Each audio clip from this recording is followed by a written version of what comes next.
other people's opinions can sometimes be deafening, especially when you're a young kid and you don't yet know your place in this world and which opinions are worth listening to. That was most definitely the case for me.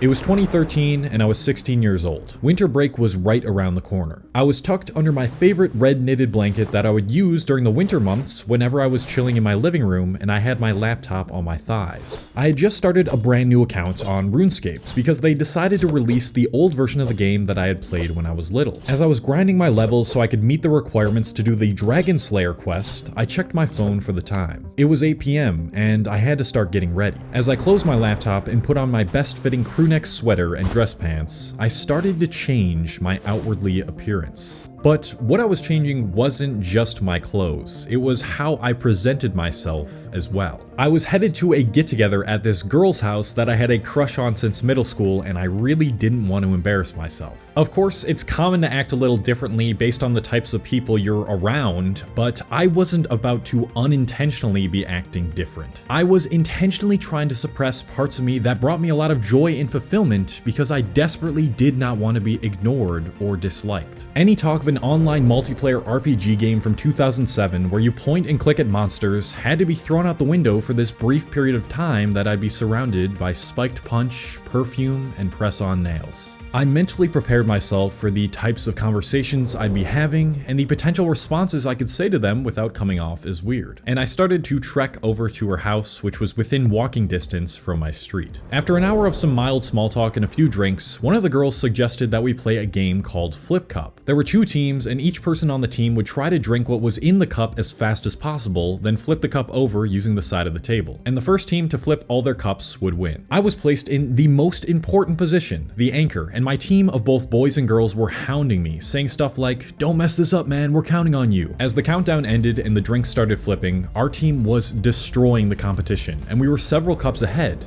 And finally, it got to me. I drank the small amount of beer in my cup and accidentally spilled some on my shirt in the process of doing so. Amongst the laughs of the 10 to 15 people in the room watching us, I started trying to flip my cup over. And I failed over and over and over. I nervously panicked as the other team started to catch up to me. And finally, it got to their anchor. She drank the beer in the cup and flipped it over in just one try. We had lost, and I was to blame. The guys started roasting me, saying things like, "Dude, you're such a p-. Hey, remind us to never play with Cole again, this dude is trash." And the girls giggled while agreeing. I was mentally depleted of any small confidence I had for the remainder of the party, partly because people kept reminding me of what I had done. It was completely impossible for me to ignore what everyone was saying. For the next week or so, the way I carried myself was what I'd like to call the metaphorical tiptoe. I constantly made sure I was avoiding any potential embarrassment in a conversation or situation I found myself in an effort to not get judged, laughed at, or roasted. And for most young teenagers, as well as some adults, this is the predicament that they find themselves in on a daily basis. We all want to fit in and be accepted, and to some extent, I don't think that's a bad thing. When you feel secure and stable with your relationships, and the people you find yourself surrounded with respect you, it's much easier for you to respect yourself and ignore people when it's necessary. And I would consider a valid and necessary time to ignore people to be when someone criticizes you without the intention to give you solid advice, insults you, roasts you, or tries to hate on what you really want to do. So the question remains, how do you ignore people when you've never felt secure or well respected? And how should I have reacted to other people's roasts when I embarrassed myself in front of an entire party? The answer is not going to be as simple as, "Oh, just ignore them, bro." No, for this type of issue, we need to go deeper. Let's talk about how I was before the get-together that I went to. I was a typical unconfident, confused, and lost teenager who never really felt like I had the same interests as the kids that I wanted to fit in with. And I'd play old school RuneScape in a browser that made it extremely difficult to follow quest guides on YouTube while playing the game because I wasn't using Opera. Opera is easily my favorite desktop browser because of how simple it is to seamlessly switch through tasks whether I'm lounging or being productive. It has a built-in VPN, ad blocker, and tracker blocker so you can anonymously browse the web without needing a ton of extensions and add-ons. It also allows me to control different workspaces with different tabs in the sidebar, as well as switch my Spotify music with their their built-in player. And I love the fact that I can pop out any YouTube video I watch while using other tabs, which I haven't seen on any other browser. But the coolest thing that I've been using Opera for recently, since I haven't had much time to invest in gaming, is their pin boards. You can basically take any cool information or inspiring ideas you see on the internet, capture a snapshot of it, and add it to your pin board for future reference. I've already saved a ton of ideas related to ignoring people and not caring what people think, as well as quotes that I found particularly inspiring or impactful to me. There's some really dope information I want you guys to check out in that pin board that will help you understand the topics that I'm explaining in this video further, so if you want to check that out after this video,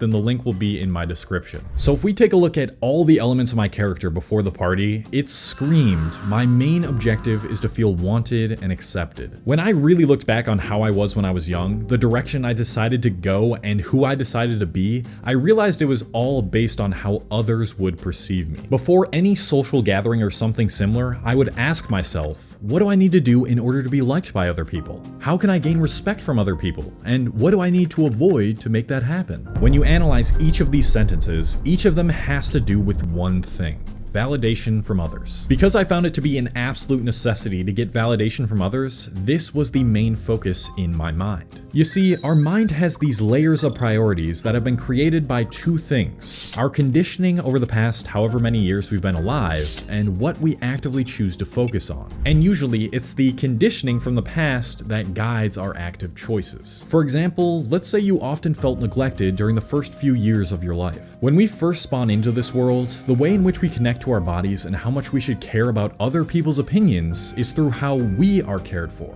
If you didn't receive any sort of love, appreciation, and intimacy from the people you were surrounded with as a child, then you've been conditioned to believe you do not deserve that love and affection. So what that conditioning taught you was that you aren't good enough for other people, and therefore not good enough for yourself, and you need to keep proving yourself to other people in order to potentially one day get to the point where you can feel worthy of acceptance. And if that is the governing condition in your mind, this will actively make you choose to focus too much on what other people think of you. And when I really looked at how I felt when I was young, I realized that I lacked a ton of self-respect and always felt like I wasn't good enough because of the people I surround myself with, the lack of validation I got, and my inability to be disagreeable. I didn't have the balls to speak up and be who I wanted to be and really go after what I wanted because my main priority was feeling like I belonged in this world. So that was the root cause of my problem, and it's probably the root cause for you as well. So now that we most likely know the root cause, I want to go over how we can shift our mind's priority to one that's more focused on self-love and authenticity, and give you a good perspective that I use every time I feel myself getting angry or overly caring about other people's opinions because I got embarrassed or laughed at,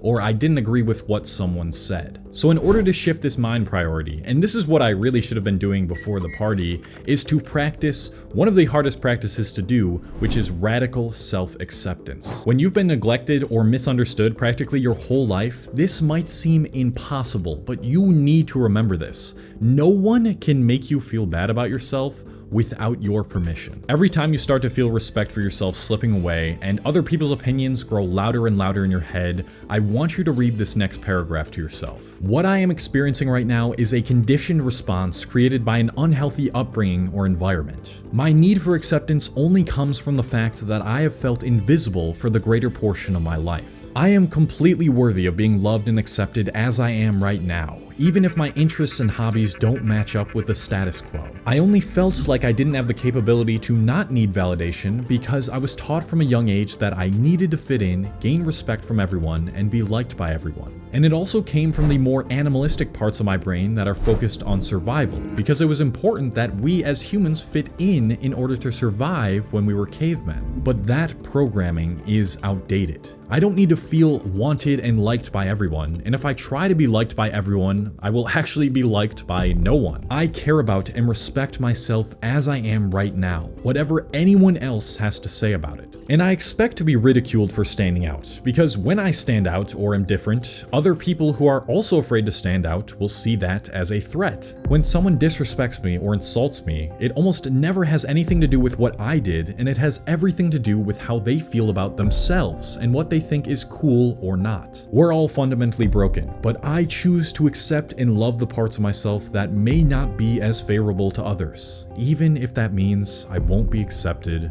by most people. If you want to get this paragraph in written form and reread it to yourself over and over to make sure it really sticks, I've left a link to it in my Opera pinboard, which will be in the description. It's the first link in the description. The more you really take in this mindset and shift your priority to your own well-being and happiness, the more that other people's words will simply just deflect off of you as if they weren't even directed at you. And you're gonna notice something very strange start to happen. When you do this and you decide to talk about what interests you or your opinion on something that might be disagreeable to most people, yes, you're gonna piss off a lot of people and you might even lose some people that you thought were close to you, but you'll realize that those relationships you created with those people were created from a false you, a you that desperately craved their attention and acceptance, and you were really only sticking around them because for the first time in your life, you finally felt like you belonged and fit in. And when you start to respect yourself more and more, and do more of the things that show you have love and respect for yourself, like eating healthy, moving your body, feeding your mind with positive thoughts, and saying no when you want to,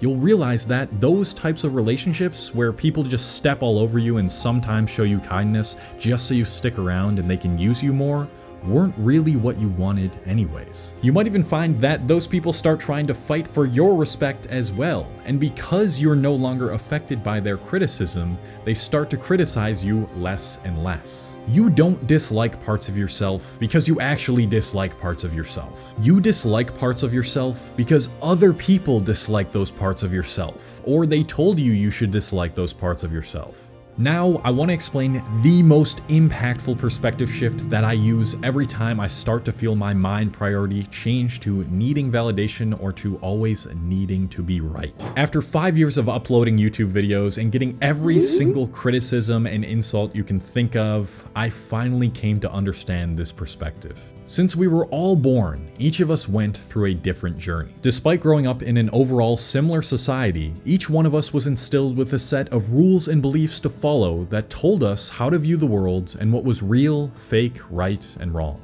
Because of this, each of our individual realities are really just an illusion, and I'll tell you why. Let's say we put two people in the exact same environment right by a beach with a large ocean. Despite being what the majority of us would identify as an ocean, these people are seeing two completely different things. The first person sees a beautiful, unexplored oasis, which is relaxing and fun to swim in. They were taught how to swim at a young age and lived right by a beach. Their whole life, people told them how cool and mysterious the beach was, and that you could find many different interesting creatures in it. And because of this, that person grew up to be a scuba diver and marine biologist who studies different aquatic animals and has spent much of their life in water. The second person sees a never-ending pit of death. When their mother was a kid, she had a freak accident at the pool where she almost drowned to death.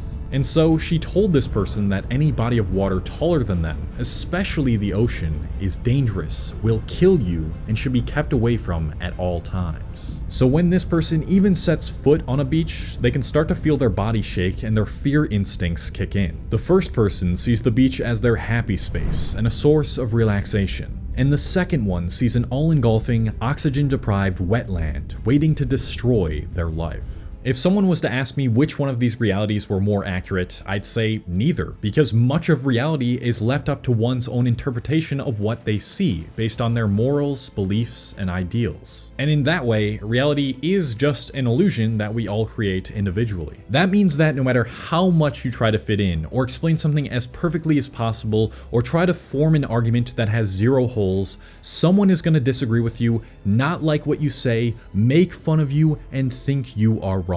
And if they've not yet been taught to think with an open mind and be open to the possibility of new beliefs, then they're always going to have something bad to say about it. In our current society, where everyone lives in these illusions, including myself, this is inevitable. And the sooner you realize and accept that, the sooner you can ignore people when they should be ignored. So when I got to that party and people asked me what I like to do and what I do with my time, I would in fact tell them that I play an RPG point and click game from 2001 and that I really enjoy it. And when I botched my performance in Flip Cup, I would simply just laugh at everyone else's roasts and go along with them. Because I knew that they were all living in different realities and most people were just doing what everyone else was doing because they wanted to fit in. Of course, sometimes I still care way too much about how others perceive me, but now I'm aware of why it happens and therefore it no longer puts so big of a dent in my life as it used to be.